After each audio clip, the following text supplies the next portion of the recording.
नमस्कार दोस्तों।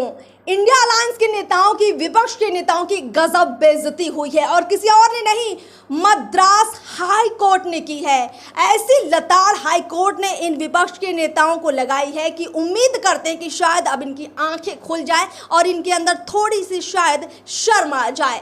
सारी बातें आपको विस्तार से बताएंगे। हमारे साथ सहयोगी सुजीत है, इनसे बातचीत करते हैं।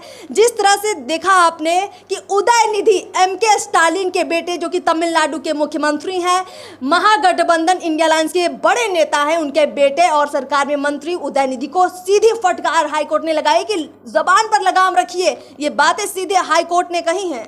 देखिए, मद्रास हाई कोर्ट ने जिस तरह से फटकार लगाया है उदयनिधि स्टालिन को, ये फटकार एक तरह से उदाहरण बनेगा उन लोगों के लिए जो नफरत फैलाना चाहते हैं, जो द्वेष फैलाना चाहते हैं देश के अंदर में। उन लोगों पर ये एक बहुत बड़ा उदाहरण बनने जा रहा है कि देखो कि इस देश में मुख्यमंत्री के बेटा भी कुछ बोलता है तो यहाँ उसके बोलने वाले कोई है। पर बहुत बड़ा ताजुब कब लगा अर्पिता, जब इंडिया अलायंस का गठन हुआ, बैठक हुआ और उसमें बड़े बड़े नेता शामिल हुए और उसी क्रम में इस तरह का बयान आ गया हम लोग के बीच कि सनातन धर्म को ये बीमारी, सनातन धर्म ये है, सनातन धर्म वो है। गलत गलत शब्द का उच्चारण किया गया। वो बिहार में कहा गया, कर्नाटक में कहा गया, तमिलनाडु में कहा गया। ऐसे जहां इंडिया अलायंस के नेता हैं ना, और बड़े बड़े जो नेता हैं ना, वो सब कहे हैं। और कोई नेता इसमें मतलब इतना कहने में पीछे, बिहार के जो शिक्षा मंत्री हैं चंद्रशेखर, वो तो इतना तक बोल दिए कि ये धर्म बहुत खराब है और इस्लाम धर्म बहुत अच्छा है। तो कितना बड़ा द्वेष फैलाने का काम है। अगर कोई एक अहम ये बात अभी यहाँ बैठ के बोल देना, वो हथकड़ी तुरंत लग जाएगा इस मामले में। पर इनकर हथकड़ी नहीं लग रहा है। इंडिया अलायंस के ये नेता सीधे तौर पर अपना फायदा पहुंचाने के लिए देश के अंदर नफरत फैला रहे हैं। देखिए, इंडिया अलायंस सनातन विरोधी है। इसको कैसे समझा जाता है? जब से इंडिया अलायंस का गठन हुआ है तब से इस तरह की बयानबाजी ज्यादा हो गई है। और बड़ा उदाहरण आज 1-2 दिन में आया है। जीतन राम मांझी हैं, हम के संरक्षक हैं, बिहार के पूर्व मुख्यमंत्री हैं जीतन राम मांझी। जहानाबाद में उन्होंने बयान दिया है कि सनातन के विरोध करने वाले पागल हैं, उनके पास दिमाग नहीं है। इससे पहले वो जब महागठबंधन में थे, ये महागठबंधन है, हर बार जब भाजपा से है कांग्रेस हारती है तो एक बार नया गठबंधन के नाम बना देती है। इससे पहले यूपीए के बाद महागठबंधन के बाद इंडिया अलायंस।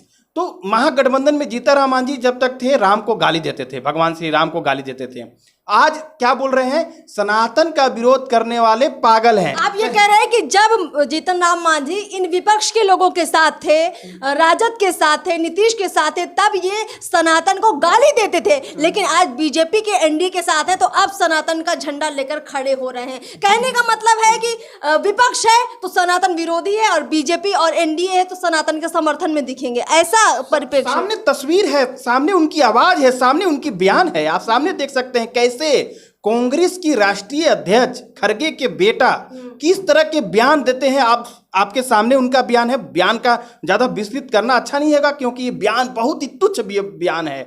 आप देखते हैं स्टालिन के बेटा, आप देखते हैं आम आदमी पार्टी के जो मंत्री हैं, किस तरह के बयानबाजी करते हैं सनातन को लेकर। आप पर इस तरह के बयानबाजी एनडीए के लोग करते हैं। एनडीए में कई पार्टी हैं, कई उनके लोग करते हैं, लोजपा के लोग हैं, कई लोग ऐसे नेता हैं। कहीं आप इस तरह के बयान, एनडीए में जिस दिन इस तरह के बयानबाजी होगी, एनडीए कहेगा कि आप यहाँ से जाओ, भाजपा कहेगा आप यहाँ से जाओ, क्योंकि उनका एजेंडा सही है। और मैं बताता हूँ, इनका एजेंडा, इनके बयानबाजी से साफ पता चल गया कि ये सनातन विरोधी हैं। आएंगे सत्ता में, सनातन का विरोध करेंगे, हिंदू का विरोध करेंगे, लोकतांत्रिक प्रक्रिया का विरोध करेंगे।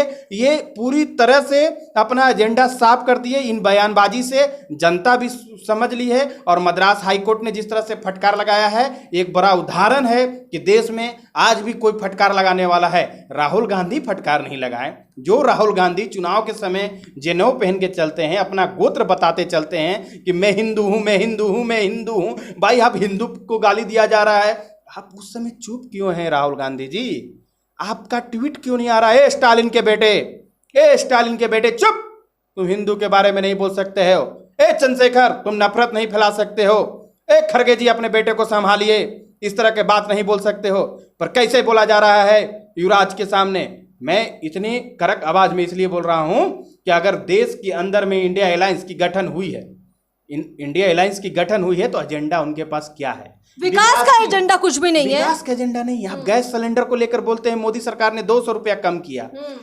हम बोलते हैं कि 2004 में गैस सिलेंडर का दाम कितना था, 2014 में कितना था, और मोदी जी कितना बढ़ाए, इस पर भी चर्चा होना चाहिए। और मोदी जी ने कितना कम किया है। हमें याद है, मैं बचपन में साइकिल चलाने के लिए जब सीखा, उसके बाद मैं घर से सुबह 4 बजे, बोलना चाहिए ये बात, सनातन के बीच में ये भी बात आनी चाहिए कि कैसे सरकार ने क्या लोगों को फायदा पहुंचाया है। फायदा 15 लाख रुपया अकाउंट में देने से, भीखमंगी देने से नहीं होगा। वो भीख हम लेंगे भी नहीं सरकार से, हम मेहनत से कमा के 15 लाख रुपया जमा करेंगे अपने अकाउंट में। सरकार का क्यों लेंगे 15 लाख रुपया? सरकार उसको विकास योजना में लगाए। ये लालू यादव के परिवार के पास जाना चाहिए, उनको ये आदत है अकाउंट में रखने का। तो मैं बता रहा था, मैंने जब साइकिल सीखा तो मैं गैस सिलेंडर सुबह 3 बजे सुबह ले जाके वहाँ गोदाम में लगाते थे लाइन में, और सुबह 3 बजे से बैठते थे, और हमको 10 बजे 9 बजे 8 बजे सुबह में गैस मिलता था। 5-5 6-6 घंटा लाइन लगने पर आज एक मिस कॉल मारते हैं और मेरे घर गैस सिलेंडर आ जाता है। अब बताइए कि इसमें अगर 100 रुपये ज़्यादा लग रहा है तो कांग्रेस की सरकार अच्छी है कि एनडीए की सरकार अच्छी है? पर इस सरकार ये एजेंडा सामने नहीं ला रही है कि दूसरा एक बड़ा सवाल, ये सरकार ये एजेंडा सामने नहीं ला रही कि हम गैस सिलेंडर 400 रुपया में ला के देंगे, 200 रुपया में ला के पेट्रोल इतना कम करेंगे। ये सरकार ये चीजें नहीं ला रही है। ये सरकार सामने ला रही है कि हम सनातन का किस तरह विरोध करेंगे। कुल मिलाकर ये है कि जो इनकी पॉलिसी समझ आ रही है, जो पूरा विपक्ष है, पूरा इंडिया अलायंस है, आप मोदी से बेहतर कैसे हो सकते हैं, आप देश को तरक्की पर कैसे ला सकते हैं, इसका कोई इन्होंने अभी तक कोई फॉर्मेट नहीं तैयार किया है, ना ही जनता के सामने इन्होंने ऐसी कोई पॉलिसी रखी है कि भाई हमको चुनकर ले आइए। राहुल गांधी ने कभी ऐसा नहीं कहा कि भाई हमको चुनकर लाइए, हम मोदी से बढ़िया ये काम करके दिखाएंगे। कभी आपने राहुल गांधी के मुंह से सुना, कभी आपने नीतीश कुमार के मुंह से सुना, ममता बनर्जी के मुंह से सुना, किसी भी नेता के मुंह से इन्होंने ऐसा नहीं सुना जनता ने। और दूसरी बात आप सभी समझेंगे कि देखिए, जहां तक बात देश में महंगाई की हो, बेरोजगारी की हो, है महंगाई देश में, है बेरोजगारी, पर विपक्ष क्या बता सकता है कि वो इस महंगाई को कैसे दूर कर सकता है? विपक्ष क्या बता सकता है कि बेरोजगारी वो एकाएक कैसे खत्म कर सकता है? कोई भी काम हो रहा है, वक्त लगना है। और हम इसमें मोदी सरकार की कोई तारीफ नहीं कर रहे हैं, हम एक बात रख रहे हैं यहाँ पर। सुनिए, सरकार की तारीफ कर भी नहीं सकते और मीडिया का एक काम भी नहीं है, और जो तारीफ करना भी नहीं चाहिए सरकार को, सरकार के कामों को बताना चाहिए, और काम को बताना हमारा ये दायित्व है, कर्तव्य है। पर जिस तरह से इंडिया अलायंस सीट के शेयरिंग को लेकर लगातार बैठक कर रही है, पटना, बेंगलोर, दिल्ली, मुंबई, पर ये नहीं बैठक हो रहा है कि हम जब सरकार में आएंगे तो हमारा एजेंडा क्या हुआ। इनको पता है कि ये नहीं जीतने वाले हैं। हाँ, पूरी वो तो आगे बात हम बताएंगे। 4 जोन में बांट लिए कि हम सीट कैसे शेयरिंग करेंगे। ये जोन में सुरक्षित सीट है, ये असुरक्षित सीट है, यहाँ ज़्यादा खतरनाक सीट है। पर ये नहीं बांटे कि इस देश को 4 हिस्सा में बांटे कि हम कैसे इस 4 हिस्सों में देश को हम विकास कर पाएंगे, देश का विकास कर पाएंगे। ये उनके सामने एजेंडा बिल्कुल नहीं है। और इसी एजेंडा के कारण, और ये एजेंडा किसके पास है? तो भाजपा के पास है। अब कहा जाएगा कि अभी चुनाव नहीं है, पर हम घोषणा पत्र कैसे ला दें? घोषणा पत्र लाइए मत, पर एजेंडा तो सामने में ला दीजिए। आपके जबान से निकलना चाहिए, मैं सरकार में आऊँगा और इतना गैस सिलेंडर, पेट्रोल 50 रुपये लीटर कर दूंगा।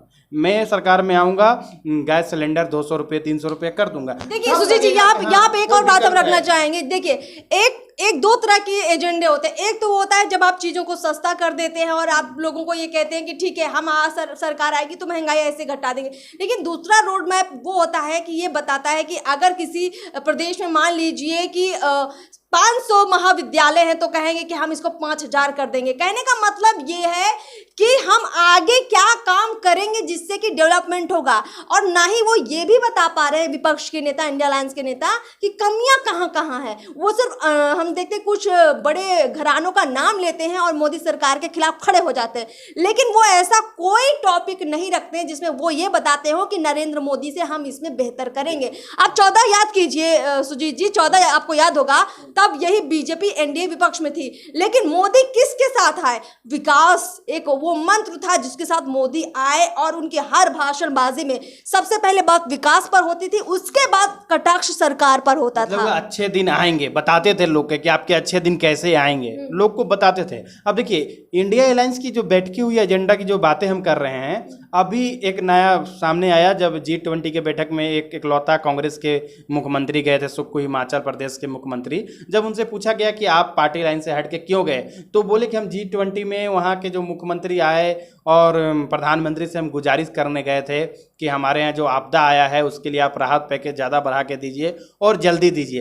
अब देखिए कि इंडिया अलायंस का वहाँ मुख्यमंत्री है, कांग्रेस का मुख्यमंत्री है, इंडिया अलायंस उसके लिए बैठक नहीं कर रही है, अपने मुख्यमंत्री को एकजुट नहीं कर रही है कि आप भाई हिमाचल के लिए कुछ ज़्यादा से ज़्यादा पैकेज अपने सरकार के तरफ से दीजिए। हर सरकार कुछ ना कुछ मदद की दूसरे राज्य को करती है, देश भी करता है एक दूसरे देश को।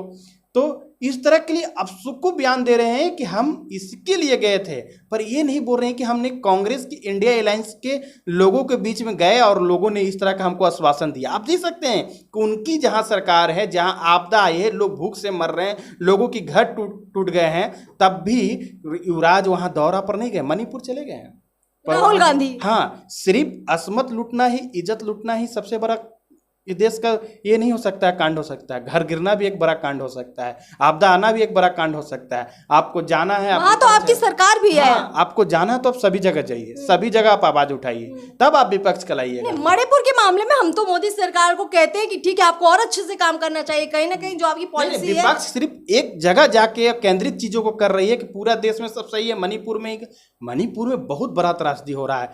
लोगों एक मतलब करें वहाँ जानवर वाला प्रवृत्ति आ गया है एक समुदाय के बीच में, पर और ऐसी जगह और है। आपके हिमाचल में आपदा आया हुआ है, कई ऐसे और जगह है जहाँ त्रासदी मची हुई है, जहाँ अच्छा, एक चीज हमने और ये देखा है कि जो भी इंडिया अलायंस की बैठकें होती हैं या इनके जो भी एजेंडे तय होते हैं, तो जिन राज्यों में इन लोगों की खुद की सरकारें हैं, उन राज्यों में जो चीजें खराब हो रही, हिमाचल का ही उदाहरण लेते हैं, तो उस त्रासदी के लिए ये लोग ऐसा कोई मंच इन्होंने तैयार नहीं किया कि हम केंद्र सरकार से ज्यादा बजट की डिमांड करें, या हम जितने भी राज्य हैं हम सब मिलकर कुछ ऐसा करें कि कुछ बजट हम हिमाचल को दे पाएं ताकि हिमाचल को राहत मिले। ऐसा कोई एजेंडा फॉर्मूला नहीं इन्होंने दिखाया कि हिमाचल इतनी बड़ी त्रासदी से निकले। देखिए, वहाँ इस सब तरह की बात ही नहीं होती, विकास की बात ही नहीं होती। वहाँ होता है कि मोदी हराओ, सनातन को गाली दो और सीट शेयरिंग, ये तीन चीज की बात ही होती है। नाश्ता होता है, खाना होता है, हाय हेलो होता है, फोटो होता है, प्रेस कॉन्फ्रेंस होता है, अगले दिन का मीटिंग का डेट तय होता है। इतना ही उस मीटिंग में होता है, इससे आगे कोई बातचीत नहीं होता है। अगर इससे आगे बातचीत होता, विकास के एजेंडे पर बातचीत होता, तो आज पूरा एक प्रारूप सामने आ जाता है। आज 14 जो एंकरों को ब्लैक लिस्टेड किए हैं ये लोग, बाइकआउट किए हैं ये लोग, कांग्रेस के लोग, ये जो जिस तरह से आपातकाल जैसा सिचुएशन ला रहे हैं विपक्ष में रह के, पर आप उसी तरह का एजेंडा सामने ला देते हैं कि हम शिक्षा के लिए क्या कर रहे हैं, स्वास्थ्य के लिए 14 पॉइंट सामने लाते हैं ना आप सामने, और बोलते हैं कि मोदी सरकार ने ये नहीं किया और हम ये करके दिखाएंगे। तो आपको माना जाता है आप विपक्ष है और आप एक विकल्प हैं। आप विकल्प ही नहीं है, आप विकल्प नहीं है। मोदी के सामने अभी कोई विकल्प नहीं है। इंडिया अलायंस बनाने से क्या होगा? इससे पहले महागठबंधन, नाम बदलने से क्या तो किसी की तकदीर बदल जाती है? नाम बदलने से तस्वीर बदल जाती है। कुल मिलाकर देखें अगर सुजीत, तो यहाँ पर इंडिया अलायंस सिर्फ हवाबाजी कर रहा है, और कहीं ना कहीं जैसे होता है खिसियानी बिल्ली खंभा नोचे, पूरा वही हाल इंडिया अलायंस का हो गया है। हम ये कह रहे हैं कि आप देश में एक मजबूत विपक्ष खड़ा कीजिए, लेकिन आप धर्म वाली राजनीति कर रहे हैं। आप वो राजनीति कर रहे हैं जिससे देश की जनता आपस में बट जाए, और इस बंटवारे का फायदा आप फिर से उठाना चाहते हैं। आप चाहते हैं इस बंटवारे में शायद आपको कुछ सीटें मिल जाएं पिछले बार से ज्यादा, यानी 2019 में तो आपका बेड़ा गर्क हो गया था, लेकिन जिस तरह आप बंटवारे की राजनीति कर रहे हैं, आपको लग रहा है शायद उससे आपको फायदा होगा। लेकिन यकीन मानिए, ये बंटवारे की राजनीति ज्यादा दिनों तक चलने वाली नहीं है, क्योंकि किसी भी धर्म का व्यक्ति हो, सबसे पहले उसे विकास ही चाहिए, चाहे वो मुस्लिम हो, चाहे वो हिंदू हो, चाहे सिख हो। किसी भी धर्म से अगर वो ताल्लुक रखता है तो उसके लिए ये मायने ज्यादा रखेगा कि उसके घर के आगे पक्की सड़क है या नहीं है, उसके घर में किसी के पास नौकरी है या नहीं है, उसको पहले जो समस्याएं होती थी, जो स्वास्थ्य की दिक्कतें आती थी, उसको अब वो दिक्कतें कम हुई हैं या नहीं हुई हैं। और इन सब मामलों में इंडिया अलायंस ने कोई ऐसा फॉर्मूला नहीं दिया है। और सबसे बड़ी बात, राहुल गांधी जी की पार्टी कांग्रेस बहुत बोल कर कहती है कि हम 2 करोड़ नौकरी जी मोदी जी ने कहा दी, तो विपक्ष बताए ना कि आप कैसे देंगे 2 करोड़ नौकरी। हम पूछते हैं विपक्ष से कि मोदी जी ने बहुत हद तक दी, लेकिन हम ये नहीं कह सकते कि आप इतनी जल्दी 2 करोड़ लोगों को नौकरी दे देंगे। देना चाहिए, बनता है, सरकारों का फर्ज देना ही चाहिए, इंफ्रास्ट्रक्चर आपको तैयार करना है। लेकिन क्या विपक्ष ऐसी कोई पॉलिसी तैयार कर पाया है? अगर आप में हिम्मत है तो निकाल कर आप एक लिस्ट इस पर दिखाइए। देखिए, आपने जो बांटने की राजनीति कही नहीं, इनका शुरू से 1947 में अगर प्रधानमंत्री, देश के प्रधानमंत्री नेहरू जी अगर खड़े हो जाते, पूरे तस्तस्त हो जाते दम, तो स्थिति आज क्या होता? अड़ जाते अगर तो क्या आज स्थिति होता? आज बंटवारा वाला ये राजनीति नहीं होती। आज पाकिस्तान जैसा देश, बांग्लादेश जैसा देश नहीं सामने रहता। पर आज देखिए उन लोग को बंटवारा करवाने में उन लोग को बहुत मजा आता है। वही बंटवारा अभी भी हो रहा है। घर में भी बंटवारा किए, अपने वरुण गांधी, संजय गांधी के जो परिवार हैं उनको अलग कर दिए, अपने घर में उनका बंटवारा। हर घर में बंटवारा होता है, ये नहीं कि मेरे घर में नहीं होगा उनके घर में हो गया है, होता है, पर एक तरीके से, एक सम्मानजनक, एक संबंध के तरीके से होता है। ये नहीं कि आप संबंध ही खत्म कर दीजिए। आप जिस तरह से भारत पाकिस्तान का आज देखिए क्या संबंध है, आज देखिए राहुल गांधी और वरुण गांधी के बीच में क्या संबंध है। तो ये बंटवारा का राजनीति करते हैं, इनका शुरू से कांग्रेस का ये आदत है, और आज नया ये नहीं है, ये आगे भी इस तरह के बयानबाजी करवा रहे हैं। ये इंडिया अलायंस के नेताओं से जानबूझ, ये बनने के बाद ही ऐसा बयानबाजी क्यों आ रहा है? चंद्रशेखर का बयान तो लग रहा है कि मतलब क्या कहा जाए, उनके बयान को सिर्फ नफरत फैलाने वाला बयान है, और उस तरह के बयान को ये लोग समर्थन कर रहे हैं। कांग्रेस के नेता समर्थन कर रहे हैं, ये राजद समर्थन कर रही है, जदयू थोड़ा बहुत विरोध की है, पर जदयू इसलिए विरोध करेगी क्योंकि तो भाजपा में शामिल होने जा रही है, इसलिए विरोध थोड़ा बहुत कर रही है। तो ये बंटवारा की राजनीति करेंगे, देश के जनता इसी सब से चीज़ से उब चुकी है, तब तो मोदी को बार बार ला रही है। ये राज्य में आ जाते हैं किसी कारणवश, कर्नाटक की बातें हम बताए थे पिछले बार आपको कि किस तरह से कर्नाटक में आ गए, हिमाचल में आ गए, तो कुछ कमियां होती हैं, जैसे बिहार में नेतृत्व की कमियां हैं, तो ये आएंगे थोड़ा बहुत। जहां पर देश में कोई आएगा तो भाजपा आएगा, क्योंकि वो बंटवारा का राजनीति नहीं करती। तो हमने देखा कि यहाँ पर जो चर्चा में बातें निकलकर सामने आई कि अगर विपक्ष वाकई में इस देश का भला चाहता है तो ये बंटवारे की राजनीति पहले बंद करे, और अगर आपको मोदी से जीतना है तो हम आपको फॉर्मूला देते हैं। आप एक एजेंडा, जैसे आपने बायकॉट वाली एक लिस्ट तैयार की, थोड़ा 1 महीना मेहनत कीजिए और एक लिस्ट बना डालिए चुनाव से पहले कि आप मोदी से बेहतर काम करके कैसे दिखाएंगे। अगर आप ऐसी कोई लिस्ट तैयार करके पेश करेंगे जनता के सामने और खुलकर बताएंगे, एक एक पॉइंट बताएंगे कि आप कहां कैसे काम करेंगे, तो जनता शायद आप पर थोड़ा भरोसा जरूर कर ले, और फिर हो सकता है मोदी आपके चलते थोड़ी और ज्यादा मेहनत करेंगे। मेहनत तो वो कर रहे हैं, लेकिन और मेहनत करेंगे, क्योंकि अब एक मजबूत विपक्ष भी उनके सामने होगा। कुल मिलाकर इस चर्चा को अब हम लोग यही समाप्त करते हैं। आगे फिर आपसे मुलाकात होगी कुछ और नए मुद्दों के साथ, और फिर हम खोलेंगे किसी और की भी पोल। नमस्कार।